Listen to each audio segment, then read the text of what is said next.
اصغر بارون مخدرات في العالم، قدر يحقق ثروه كبيره، دق وسكات، والخدمه ديالو كامله كانت من البيت ديالو، بيسي او كونيكسيون. بلا ما نطول عليكم نبداو القصه.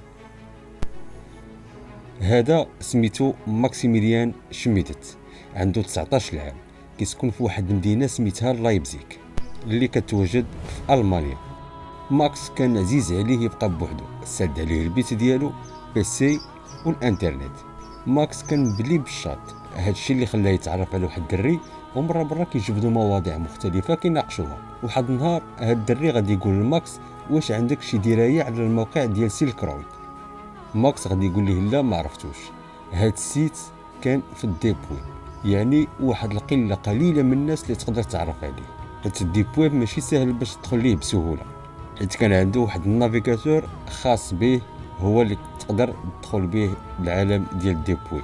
ماكس غيبغي يعرف اش كاين في هاد السيت، وملي غيسول خونا غادي يقول ليه: هاد الموقع فيه اي حاجه ممنوعه كتباع فيه، تقدر تشري منه وانت مرتاح، ما تخافش تحصل مع الشرطه، راه بيان سيكوريزي. ماكس غيبغي يتعرف اكثر على هذا الموقع، وغيدخل يشوف اش كاين تما. ملي غيدخل غيلقى اغلب لي برودوي اللي كيتباعوا مخدرات بجميع الانواع ديالها، والخلاص كيكون بالعمله الرقميه اللي هي البيتكوين، اللي ما كانتش معروفه بزاف في هذاك الوقت. ولا ماكس فين ما يدخل يفتح البيسي ديالو يمشي لهذا الموقع وبدا يتصفح فيه، ولقى ان البيع والشراء في المخدرات فيه ما يدار. غير هو ماكس كتعدو واحد الملاحظه على الموقع، وقالها لصاحبه. قال ليه: هاد السيت عشوائي بزاف وماشي بروفيسيونيل. وقال ليه: اش بان لك نصايبوا واحد السيت احسن منه، يكون بروفيسيونيل وفيه مزايا عمرها كانت وعمرها غادي تكون بشي موقع واحد. صح ماكس شاف القضيه حامضه وفيها الحبس، خاف على راسو ورجع للور وخلى ماكس خدام بوحدو في هذا البلاصه. ماكس غادي يدخل سيلك رود وغيتعرف على فورنيسور من تما، وغيدير اول كوموند ديالو وغيخلصها بالبيتكوين. هاد الفورنيسور غادي يقول ليه: السلعه ديالك غادي تلقاها في واحد البواط. في المانيا كيكونوا دي بواط بوستال في الشارع، كتدخل واحد الكود في البواط ديالك وكتاخذ السلعه ديالك. وكانت هذه اول مره كيشوف فيها ماكس المخدرات مباشره، حيت هو اصلا من بليش. ماكس غادي يصور السلعه ديالو تصاور بروفيسيونيل، وغيدير احسن ديسكريبسيون للبرودوي، وغيبدا يخدم في السيت ديالو. وبواحد المده ديال 15 يوم قدر ماكس يكمل السيت ديالو وغيسميه تشايني فليكس. هنا ماكس غادي يخلي السيت ديالو للعموم، اي انه ما غيكونش في الديب ويب وغيكون في متناول الجميع، يعني تقدر تدخل ليه غير من جوجل.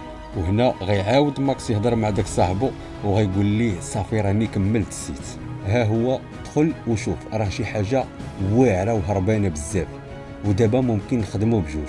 وغيقول لي: انا غنتكلف بالسيت وانت غتكلف بالليفريزون وكل ما هو خارجي.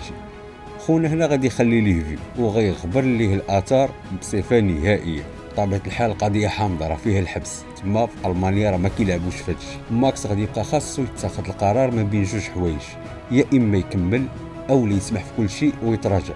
بطبيعه الحال غيختار يكمل بوحدو، وغيقرر انه ما يتراجعش، حيت الخطوه الصعيبه في هادشي دارها وهي البدايه. مشى ماكس تقدا واحد الميزان، واحد لاباريا سودر ديال البلاستيك، واي حاجه خاصه باش يكون تاجر بروفيسيونيل، وغيبدا الخدمه.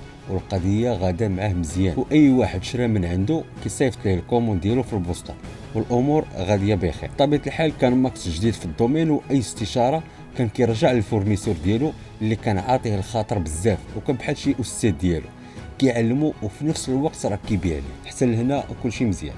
ماكس باقي خدام بوحدو، كتوصل الكوموند كيشدها كيغلفها وكيديرها في انفولوب وكيصيفطها في البوسطه. بطبيعه الحال ما كانش كيدير لادريس ديال الدار ديالو، وكان كيستعمل بزاف ديال البوسطات اللي هما بعاد عليه. في جانفي 2014 غتكتل الخدمه عند ماكس، وغيتزادوا لي كوموند، وغيبدا السيت ديالو يتشهر. واللي خدا شي سلعه كيقولها لصاحبه باش يكوموندي من عند ماكس، وشي كيجيب شي، والكليان كثروا، وولات القضيه من كوموند حتى ل5 في النهار، وصلت حتى ل 40 كوموند في النهار. هادشي في اواخر 2014. ماكس كان واخد هاد التجاره بحال شي جو، يعني واخد المساله تحدي وصافي، خاصو يطلع السيت، وحتى الفلوس اللي كيدخل ما كيخسر منها والو. داك الفلوس كيعاود يشدها ويعاود يشري بها سلعه اخرى وخدام. وملي كنقولوا الفلوس راه كنهضروا على البيتكوين، حيت اغلب هاد لي زوبيراسيون كانوا كيداروا بالعملات الرقميه. 2015 السيت ديال ماكس غادي يخرج للعالميه، وغيبداو لي كوموند يجيو بجميع انحاء العالم. والغريب في الامر هو انه كاين شي كوموند كتجي من كولومبيا، البلاد اللي كتصدر المخدرات، ولا ماكس هو اللي كيليفري ليها. البيع والشراء ديال ماكس بدات كتكبر، والسلعه اللي كيجيب مع هاد لي فورنيسور ما بقاش كتقدو. هادشي اللي خلاه يقلب على فورنيسور اخرين، وهو يطيح على واحد الكروسيست اللي يقدر يعطيه شحال ما بغا ديال السلعه. ولا ماكس كيتقدى كونتيتي كبيره، الشيء اللي خلى هذا الفورنيسور يطلب منه يصيفط ليه شي واحد من الناس اللي خدامين معاه باش يبقى يدي ليه السلعه. هنا ماكس ما قدرش يقول لي راني خدام بوحدي، قال ليه واخا غادي نصيفط لك شي واحد اللي غادي يجيب من عندك السلعه المره الجايه. وفعلا ولا ماكس كيمشي يجيب السلعه، وحتى الفورنيسور ما عرفوش باللي هو اللي كان كيهضر معاه، كان كيقول هذا غير ترونسبورتور. هادشي علاش كانت العلاقه ديالهم محدوده في اطار هاك ورق. رغم ان ماكس كان كيجيب سلعه كثيره وكيحطها في البيت عنده، الا ان والديه عمرهم جابوا الخبر لهذا الشيء، حيت اصلا العلاقه ديال ماكس مع والديه كانت محدوده. واصلا هو مولفهم واحد الحاجه ديال انه اللي بغاها كيديرها لراسو، حتى من حد بيتو هو اللي مكلف به بالنيطواياج ديالو، بالطريساج ديالو، يعني مخلي ديك العلاقه ديالهم بعيده. تقريبا عام ونص وماكس خدام والامور غاديه كلشي مزيان. وكما سبقت وقلت لكم ان ماكس كان كيليفري في البوسطه وما كانش كيدير العنوان ديالو في لونفولوب.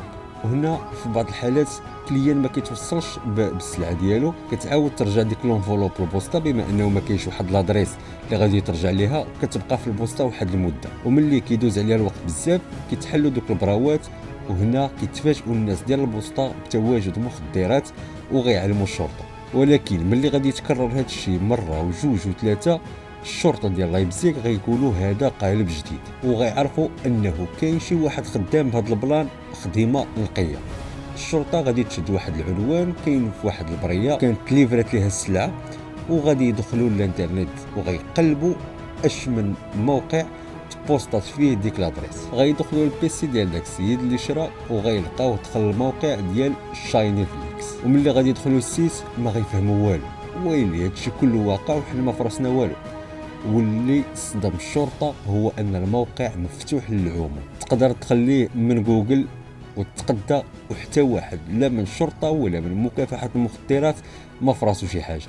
الهدف ديال الشرطه دابا هو يلقاو شكون مول هذا السيت اولا شكون هاد العصابه اللي خدامه في هذا السيت. وملي غادي يقلبوا على المعلومات ديال السيت غيلقاوها بطبيعه الحال مكاشيه، وغيلقاو السيت بابرجي في واحد السيرفر في امريكا. هنا الشرطه غادي تتواصل مع ديك الشركه، وبطبيعه الحال غادي يعطيوهم البروف بانهم بوليس، وغيقولوا لهم حنا البوليس ديال المانيا بغينا شي معلومات على هذا السيت هذا. ولكن القانون ديال الشركه اللي كيحمي الخصوصيه ديال لي كليون ديالهم خلاهم يرفضوا يتعاونوا مع الشرطه الالمانيه بصفه نهائيه. من جهته الخدمه كثرت عليه، ولات حياته كامله خدمه، كينعس شي سويعات قلال ويعاود ينوض الخدمه لدرجه ستريسا بزاف. ولات عنده الخدمه مرونه، ولا عنده الروطار في الليفريزون كيغلط في لي كوموند، داكشي كبر عليه بزاف. وكيقول ماكس انه في الطوب ديال الخدمه ديالو كانت كتوصلو 15000 كوموند في النهار، وهو بوحدو هادشي كان صعيب عليه بزاف، رغم ان الارباح ديالو كانت كبيره لدرجه وصلت ل 100 مليون في النهار، الا ان هادشي هذا بدا كيطلع ليه في الراس. الشرطه بدات كتستعمل جميع الوسائل باش تعرف شكون ورا هذا الموقع. هذا من بعد شهور ديال الخدمه غتقدر الشرطه توصل لاول فورنيسور كان كيتعامل معاه ماكس، وهنا غيبداو يراقبوه حتى لواحد النهار غيبان ليهم كيحط شي حاجه في واحد البواط، وغيجي ماكس وغادي ياخذها. وهنا الشرطه غادي تقدر توصل لماكس وغيراقبوه حتى غيجمعوا عليه بزاف ديال لي بروف، وغيصوروه هو كياخذ السلعه وهو كيليفريها. المهم غيجمعوا عليه بزاف ديال الدواصه باش يوصلهم للراس الكبيره. وبما انه كان كيبان صغير، هنا الشرطه كان كيقولوا باللي ماكس راه غير خدام مع العصابه، وبقاو كيراقبوه. 26 فيفري 2015 غيمشي ماكس ياخذ واحد السلعه مع واحد الفورنيسور اخر، واللي غادي تكون كونتيتي كبيره. غتتبعوا الشرطه حتى للدار، وغيظنوا ان المنزل اللي دخل ليه ماكس هو المقر ديال العصابه، وهما غيكونوا تما بلا شك.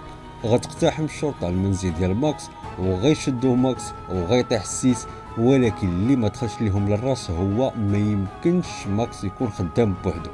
والصدمه الكبيره ديال الشرطه هي ملي لقاو اكثر من طن ديال المخدرات كاينه عند هذا الشاب اللي العمر ديالو ما كيفوتش 20 سنه. حتى لنا الاخوان القصه ديال اليوم سالت، نتلاقاو في قصه اخرى ان شاء الله. وإلا عجبكم المحتوى ما تنساوش تابوناو، والسلام عليكم.